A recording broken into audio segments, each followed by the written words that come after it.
All right, so let's get started. As I said, we're going to be extracting live stock market data from the Yahoo Finance site, and then we are going to find the similarities that is existing among the various companies. And using the K-means algorithm, we're going to cluster these into different clusters, right? We're going to cluster these different companies into different clusters according to how similar they are. And then after that, since this is an unsupervised machine learning problem, we're going to be using an unsupervised machine learning technique, which is the K-means clustering algorithm in this case.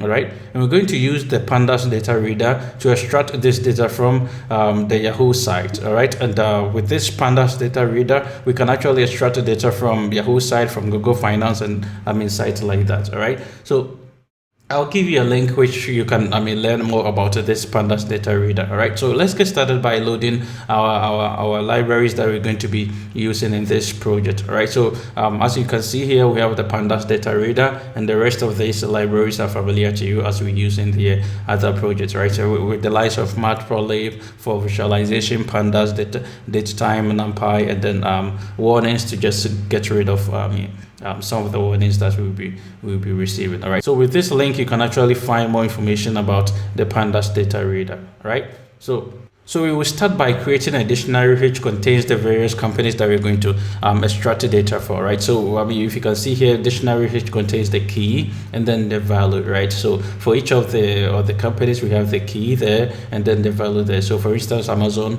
we have the value to be AMZN. For Apple, we have AAPL. For Walgreens, we have WBA. We have for Boeing, we have BA. All the way to Bank of America, we have BAC, right? Toyota, TM, Johnson & Johnson as JNG, Pepsi as PEP, American Express as AXP, right? MasterCard as MA, Microsoft as MSFT. So we have all the companies with, the companies that we're interested in with their names, and then, their names as the key, and then we shorten it with as a value. All right, so this is a dictionary that we've created for a company that we're going to extract the data for. All right, so this is what we'll be using. This is a dictionary we've created for which consists of our company, and we're going to be using that. All right, so over here is where we're going to extract the data. So we're going to get the source. All right, so our source of the data is going to come from the Yahoo site. All right, it's going to come from the Yahoo stock market. All right, so if you go to Yahoo stock market, you can see. Let's go to Yahoo stock market.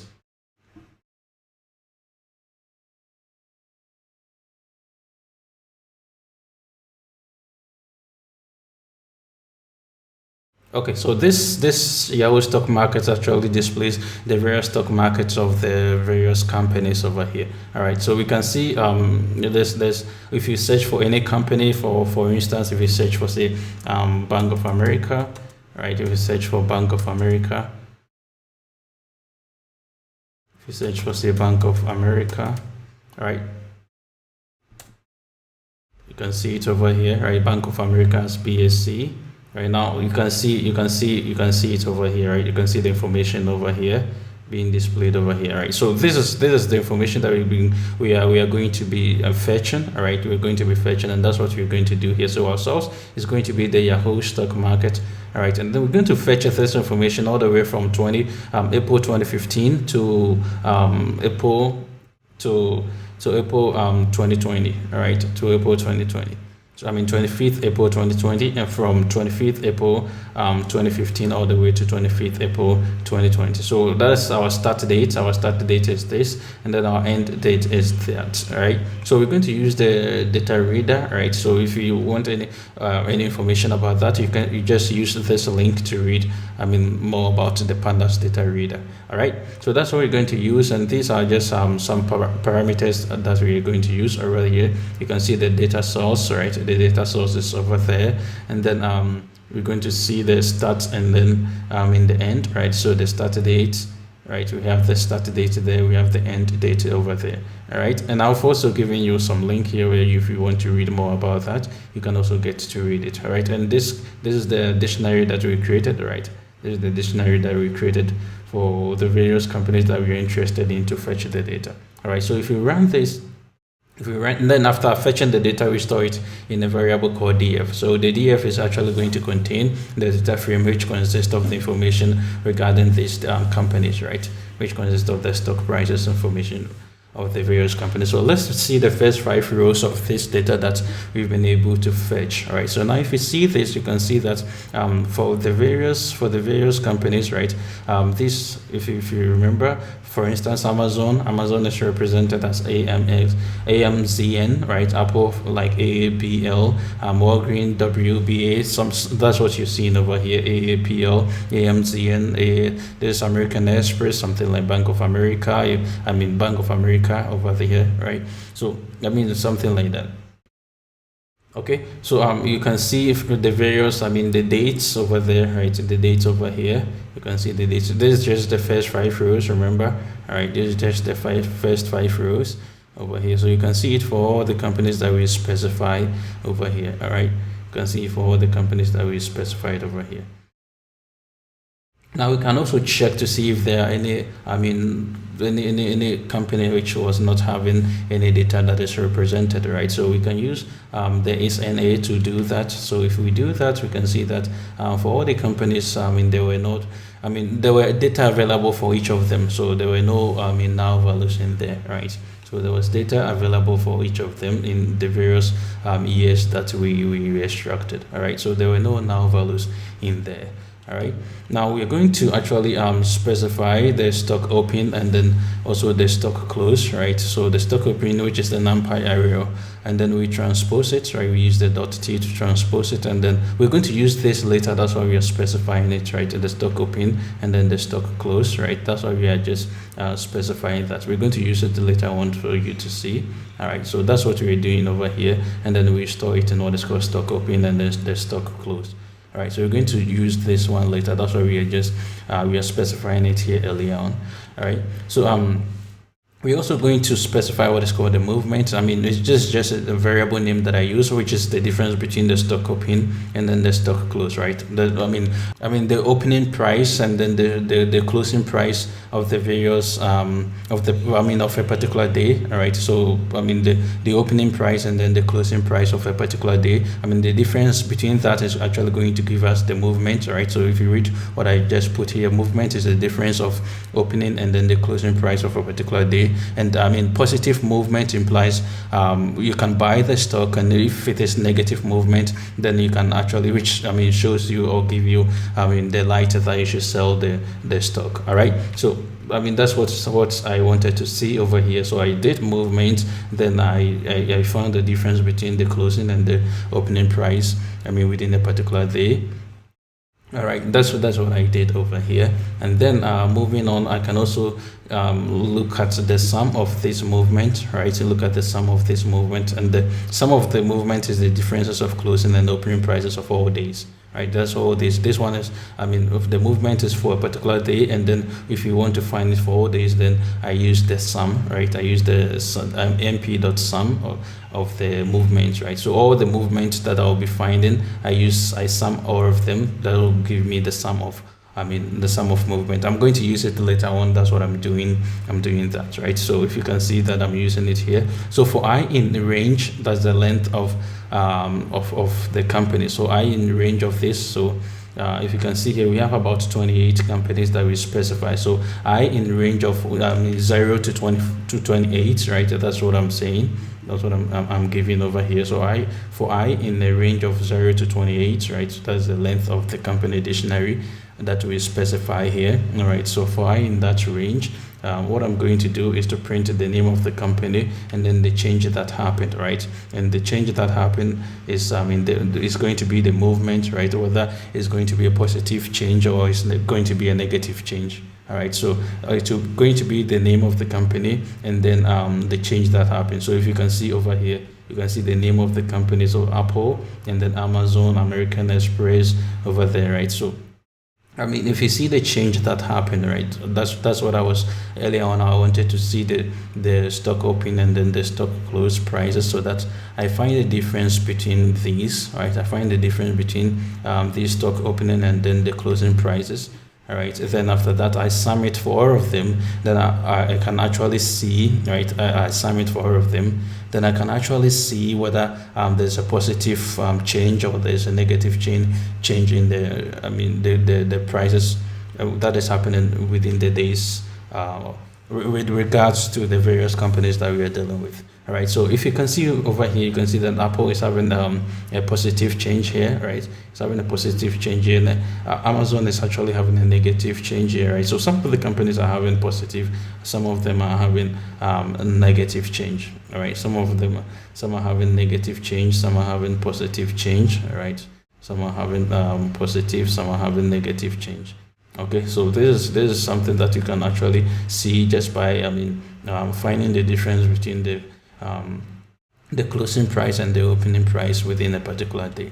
All right, so you can do that, and then you find the sum of all those, and then after that you can actually you print all of them and then have an overview of that. Okay, so over here we're going to see the trend, how these trends are being how we can visualize this trend, how these trends are going on over the periods of within 2015 to 2020. All right, so if we do that, we can see this trend that is coming up. Right, if we do that, we can see this trend coming up. Remember, we did not upload any data here. We just fetched the data live from the Yahoo site. So what we did over here, right? What we're doing over here with this data reader here, we are fetching the data live from this site. Right, we are getting the data live as it's happening here, right, as it's happening here live. So with the time that I'm recording this video, I'm fetching it live from here. So whatever is here is what we are fetching. Right, so that's what you're going to actually that's the data that we are working on right now, right? So this one is not like you use read_CSV or something like that to import or read certain CSV file or SL file or something like that. We are getting the data live from the Yahoo site, right? And that's what you're working on. So this trend that we are seeing here is the same trend that is supposed to happen. So we are seeing a trend for Amazon, right? So this is just to plot that trend. If you can see over here, we created the size, right? This is figure size for 25 and then 10. I mean the length from here all the way to here, right? So what we can see from here, let me zoom out so that you can see. So down here, let me bring my pen. So from here all the way to here is what we call the 20.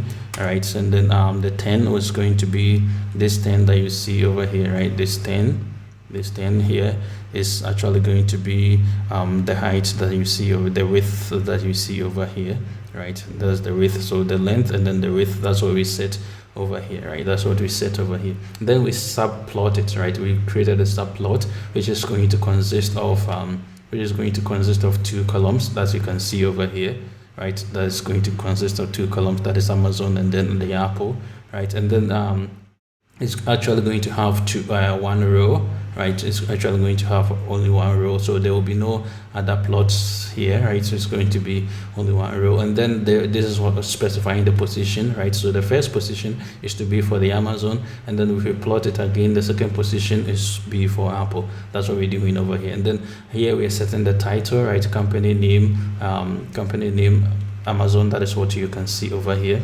Company name Amazon, right? So the first one, company name Amazon, that's what you're seeing here. So this one is the same thing that you're seeing over here, and then company name Apple is the same thing you're seeing over here. All right, and then the font size, the S-tick font size, the Y-tick font size. Let me zoom this out a bit so that you can actually see. Okay, so this tick is what I think it has become small, but just bear with me. Okay, so this S tick here that you can see here is just the tick that you can see, this one, and then we are setting the font size to be 10. So, and then if you can see the Y tick here is 20. That's why you see it to be a little bigger than what you can see down here. All right, what you can see down here. I mean, same for the Apple. You can see that S tick is 10. All right, so S tick here, what you can see, these ticks that you can see over here. All right, and then the Y tick, right? The Y tick to be 20. I mean here, right? That's what you can see over here. Okay, so it's just the same thing, and then we plot the Apple, right? So that's for Apple here. All right, and the position is the second position. That is what you can see here. And then we plot Amazon here, right? And the position is supposed to be first position is actually up there, which I can also. Yeah, the position is actually supposed to be the first position, which is this, right? So that's the code to plot that. All right, so let me move on, and then Let me increase it again, 300. Okay. Now this one is, as I said, it's a live that we are getting it from the Yahoo site, right? We are fetching this data. We are fetching this data all the way from 2015, April 2015. I mean 25th April 2015 to 25th April 2020, right? So we're getting this data live. So if you come here, right? If you come here, and then let's see the visualization and compare it with the live data that we have. So let's see first for Amazon. All right, so I'm going to search that. So if you can see here, Amazon AMZN, right? So I'm going to click on that, and then this is what we have over here. So the current stock price over here is 2000. It's 2474, right? 2474, right? At close at 4 p.m. right?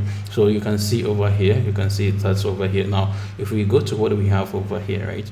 If we go to what we have over here, you can see that that's what is corresponding over here, right? Something like that.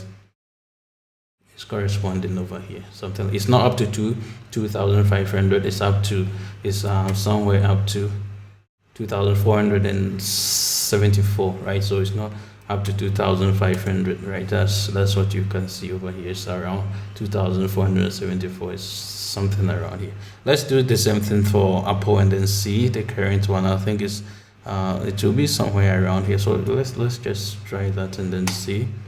Let's just compare that one with Apple, right? So Apple is this AAPL, right? So let's click on that and then see it's around 293.80, right? If we compare it with what we have here, if we compare it to what we have here, so 2980, something like that, right?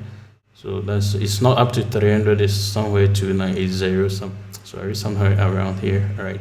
And that's what we are actually having. So this is just the live data that we extracted from this site.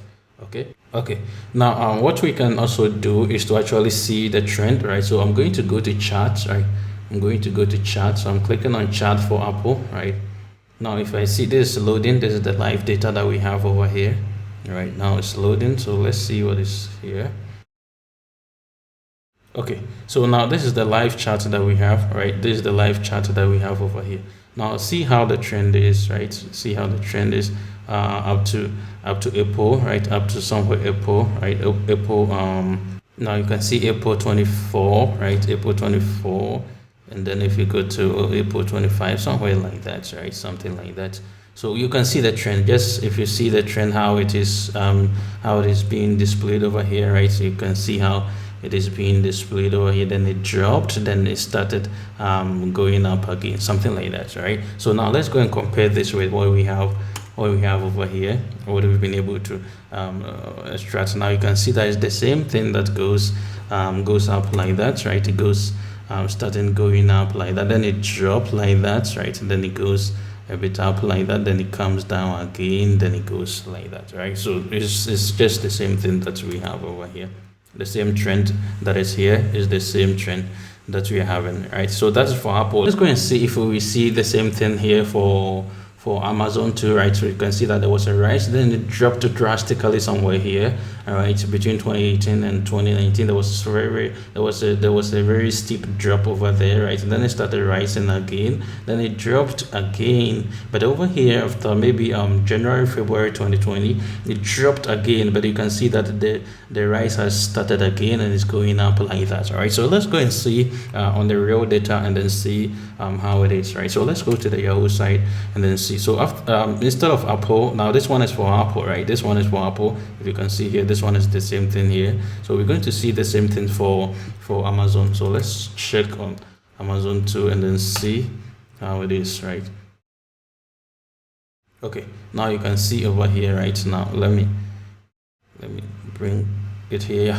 Now you can see over here that there was an increase, like it was increasing like that, and then there was some drop over here. There was some drastic drop over here. Then it started pushing up again like that, right? And then it dropped. Then there's a drastic drop, right? After 2020, right? There was a drastic drop, maybe January, February, there, something like that, right? It dropped like that, and then there's a rise again like that.